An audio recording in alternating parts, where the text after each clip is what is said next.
Welcome back, my friends. This is episode 4 of Burning Brightly.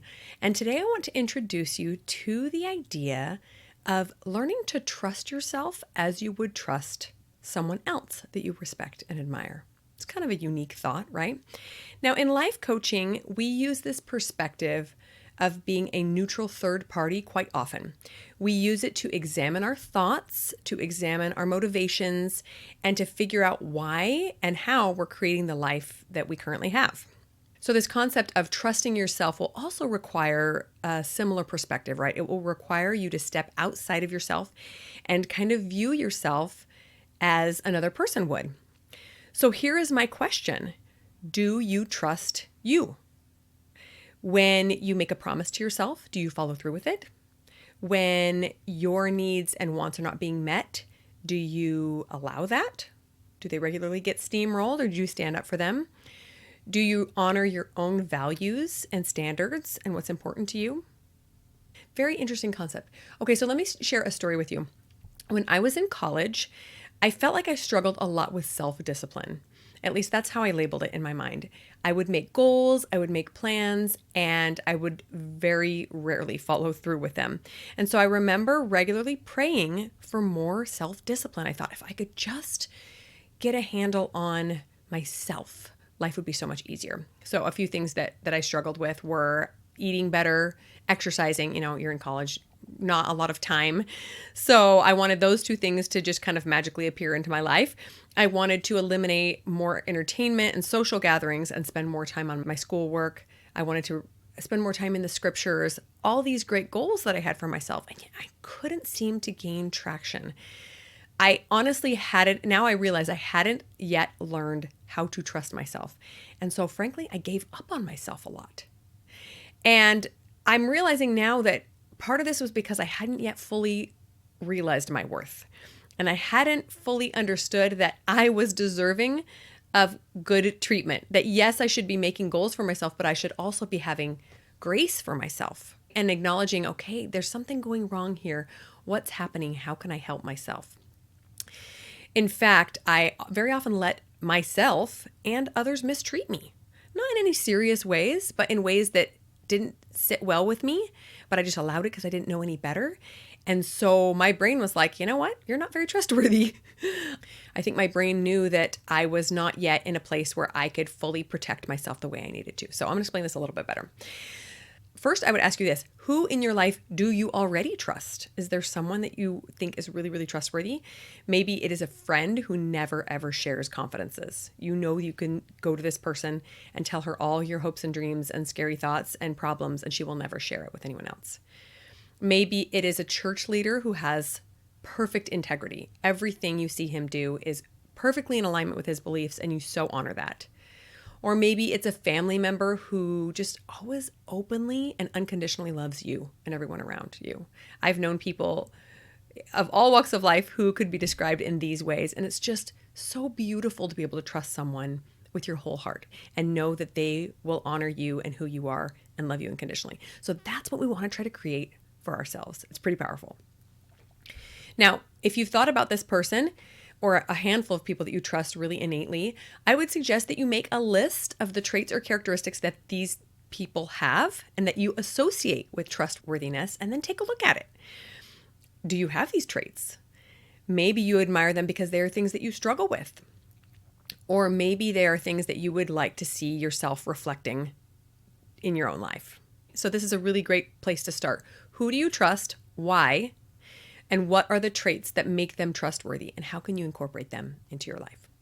All right, so in this episode, we're going to break down trusting ourselves into 3 main areas.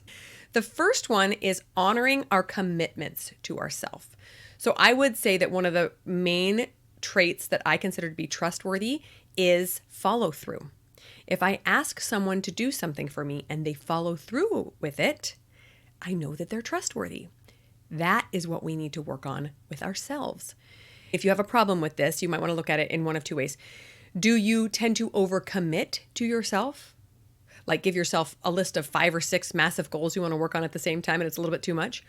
Or do you underperform? Maybe your goals are reasonable, but you just can't seem to measure up to them. Ask yourself these questions and then ask yourself why. Why do you chronically overcommit? Do you think that you are capable of more than you are? You think you have more time than you do? Or why do you chronically underperform? Do you not believe that you can do it? Is your motivation not in the right place? So this is something important to look at. Now, I noticed that moms in particular tend to be really gung-ho about their goals and their dreams, especially the overachievers, right? But then very often unrealistic in their understanding of what they are truly capable of. So if you have a bunch of babies at home and you have a goal to run a marathon, there's going to be some sacrifices that you're going to need to make. And you're going to need to be really realistic of what you're willing to put into this goal without dropping other priorities that are just as important or more important. If I have a baby that needs to wake up to nurse at 5 o'clock in the morning, and I also need to train for a marathon at that time, something has to give. We're going to have to figure that out. So do yourself a favor of looking ahead to your goals and your dreams and deciding what you are capable of. However, do not let yourself off the hook too easy. So this is a balance, just like anything else, right? Make sure that you are setting realistic goals, but also don't hold yourself back. If you know you can push yourself farther, do it, try it. And if it ends up being too much, you can scale back from there. So just kind of the give and take of figuring out what you're capable of. Now, when you're starting something new, like a brand new podcast or a new hobby or a creation that you're working on, this is very common, generally because you don't know what you're capable of yet. Let's say you want to become a muralist, and so your goal for your time for yourself is to get some painting practice in, but you don't know how long that's going to take. You don't know how long you want to dedicate to it. You don't know how often you're going to want to do it. Maybe you're going to have that desire to be creative every afternoon at 3 p.m., or maybe your creativity comes in longer spurts and you really only want to do it on Saturday afternoons. So just play around with it. Don't be too strict on yourself, but do hold yourself accountable for the things that you've asked yourself to do. Until you truly know what you're capable of and what to expect, it will be a little bit of trial and error. This comes up a lot for me in my business, actually. Very often I will schedule something in my calendar and give myself a half an hour or an hour to do it. And the next thing I know, it's taking way longer, generally because it's a new project that I've never worked on before. Now, we can also fall into the habit of letting things take longer than they should because we're just working slowly or we're kind of buffering with this activity. So watch out for that. But until you're used to the activity, the new activity that you're working on, this business or creative hobby or whatever, give yourself grace to be wrong about how much time and effort is going to be required. Now, I have a great episode for you to refer to in regards to this concept. It's called Grace versus Excuse, and it's over on Outnumber the Podcast, my other podcast that I share with my co-host Audrey. And this is a great episode because Audrey and I were noticing that for those of us who are busy moms, we have a lot of goals and dreams. And so we'll create one for ourselves, and then when we don't immediately succeed at it, we'll beat ourselves up. Or we'll make excuses for not doing it correctly, even after committing to ourselves. So it's this balance, right? I'll give you the example of starting this podcast. I had been thinking about it for a while. I had been writing down some ideas, and I just had not taken any action towards it. Finally, I went on a trip and had a lot of downtime to think on my plane ride, like I mentioned in the previous episode. And I did some big picture thinking. And when I came home, I just said, I'm just going to start. There's no more thinking. There's no more brainstorming. There's no more planning. I didn't know where I wanted to host it. I didn't know what software I wanted to use to edit it with. I was going to change some things up from how I do things with my Outnumbered podcasts. And I just chose to start. So that balance of giving yourself grace, but not allowing yourself to make excuses is really, really powerful. Be honest with yourself. What commitments have you made to yourself that you have fallen behind on and that you want to do better on? And then go out there and do it. Now, if you are in the process of starting a business, a great way to begin is to make one goal for yourself. Just one. It can be a big goal, but just start with one thing. And then just determine, how am I going to use this goal to share my talents with the world? Now, I'm a big fan of Bonnie Christine. She is a surface pattern designer and a course creator. She's amazing. Go look her up. But she very often tells her students to just start doing one thing each day. And I think that's such a powerful bit of advice. Just one thing towards your goal of starting a business. I like to do this by carving out the time first, because if I tell myself I just have to do one thing today and I don't actually carve out the time, then it's going to be 10 p.m. I'll be exhausted and think, oh, I didn't do it again and I'm too tired now. And then come all the excuses, right? So I will carve out 20, 30 minutes for myself and say, that's when I'm going to do my one thing. And frankly, I think carving out the time is way more important than knowing what you want to do, because when the time comes, then you have already carved it out and you can sit down and decide. Now, planning ahead is also very useful, but at the beginning, just start somewhere. And starting with carving out this time is really, really helpful. So maybe at 1 o'clock every afternoon, that's when you're going to sit down at your computer and you're going to start Googling how to create a podcast, how to write a blog, how to edit a YouTube video, or whatever it is that you're thinking about putting out into the world. But start with that time being carved out and honor that commitment to yourself, and then show your family how to honor it as well. They will not honor our commitments to ourselves unless we do that first. How many times do your kids come up to you in the bathroom and start banging on the door because they need something from you? But I don't think I hope you don't often open the door and help them with the thing when it's something that can wait. I hope you honor that time. At the very least, we deserve some private bathroom time, just a few minutes, unless there's blood. So do the same for yourself in building this new chapter of your life. Okay, the second way we can learn to trust ourselves is to respect our own boundaries. Boundaries are kind of a hot button topic these days. Everybody likes to talk about them, but they are incredibly powerful. So let me ask you this. Would you respect or trust someone who regularly came into your house unannounced, walked into your bedroom, and started using your makeup? No, you would be grossed out and horrified, unless it was maybe your sister or something. You have a relationship like that with your best friend. I don't know. No, or your toothbrush. Gross. Stay out of my space, right? That is a boundary you have for the people in your life. You knock on my door, you ask to come in. Maybe they need to borrow some mascara. Great, but they ask, and then I decide whether I'm comfortable with that. What boundaries do you have in your life that you are consistently allowing people to trample? This is a hard question. A few ideas that I like to share with moms who maybe haven't fully embrace this idea of boundaries are basic self-care. Are you taking time to go to the bathroom by yourself? Are you taking time to shower by yourself? Again, if you're a mom of little kids, we do the best we can. But you have the right to ask someone to not touch you. If it's a 3-year-old, you might have to say, oh, it's quiet time right now. You're going to have quiet time in your room, and I'm going to have quiet time in mommy's room because mommy needs to not be touched right now. Do you need time alone? Do you need time with friends? Would you like a space in your home to be off limits to children? Did you know that's allowed? You can say kids are not allowed in your bathroom. You might have to install some locks. I had a friend that I really admired growing up whose mom did not allow her children in the front room. That's where all her breakables were. She had really pretty breakable collections, some pottery and things, and the kids were not allowed in there. And if they ever ran in, there was a consequence. So I'm just saying, ask yourself what you need and create the boundaries around that. I see moms of faith struggle with this a lot, but you need to think of the boundaries in your life almost like you would a fence around your house. So do you think that having a fence is mean to your neighbors?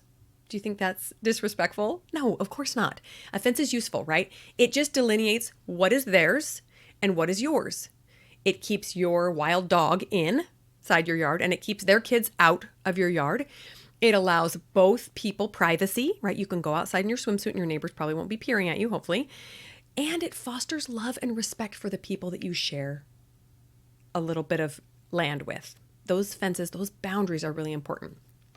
Now, here is a pro tip about boundaries. If you are feeling resentment in any area of your life, especially towards another person, it probably means that you are allowing a boundary to be crossed. And let me plead of you, do not do this in the name of Christianity. It is not self-sacrificing and Christ-like to let people walk all over you. It is just not. It is the opposite of that. What it is it saves us from the discomfort of creating and maintaining that boundary, because that is uncomfortable sometimes. Have you ever had someone in your life who just walked in unannounced at your house? You probably at some point had to say, hey, you know what? I'm really uncomfortable with the fact that you just walk into my house unannounced. This is my space. I'd really appreciate it if you'd knock on the door. Have you ever had a conversation like that? They can be uncomfortable. So ask yourself, if you're feeling resentment, is it because you do not have the courage to stand up and say, this is a boundary of mine and I'm going to ask you not to cross it? When we try to save ourselves the discomfort from creating and maintaining these boundaries, it will backfire. We think we're doing something loving by allowing someone to do something they want, even if we don't love it. But in the end, it brings up resentment, it brings up frustration, it brings up really nasty feelings towards this person because our boundaries are getting trampled on. So trust yourself to hold your boundaries. and to maintain the separation you need between yourself and other people. Okay? Now, number 3, the third way to learn to trust yourself is by honoring your deeply held values and beliefs. There was a time in my youth when I didn't always trust how I would act around certain people. I had certain groups of friends who did not act in keeping with my values and beliefs. And so I learned quickly that very often I was tempted to act like they acted when I was around them. And I was really disappointed in myself. It was hard for me to act with integrity because of these temptations, and then I beat myself up for it. So here's my question for you now. Are there areas in your life where you're not feeling like a loyal follower of Christ? Is there an area where you would like to stand up for your values and beliefs, but you're feeling a little bit self-conscious about it, a little bit nervous? Maybe you struggle with gossip, that's a hard one, or bad language, or maybe the media you consume you don't love, or maybe there's other behaviors that cause you guilt because you know they're not in keeping with the beliefs that you hold dear. First of all, we always acknowledge that we're human and that mistakes are a part of the game. Nothing has gone wrong here. We're all supposed to make mistakes, we are, but we're not supposed to justify them. Once we acknowledge that it's a mistake or a sin, we own up to it. We take accountability and we ask ourselves, what is happening here? Why am I struggling with this? How can I be better? I firmly believe that having integrity, which means our behavior lines up with our beliefs, is the number one way to foster trust with ourselves and with others. In fact, what I've noticed is that the people I trust the most are the ones whose behavior is the most predictable. I always know how they're going to act, what they're going to say, to a certain extent, because it's always in alignment with their beliefs. How powerful is that? What if every time someone came to tell you something that was important to them, they knew how you would act?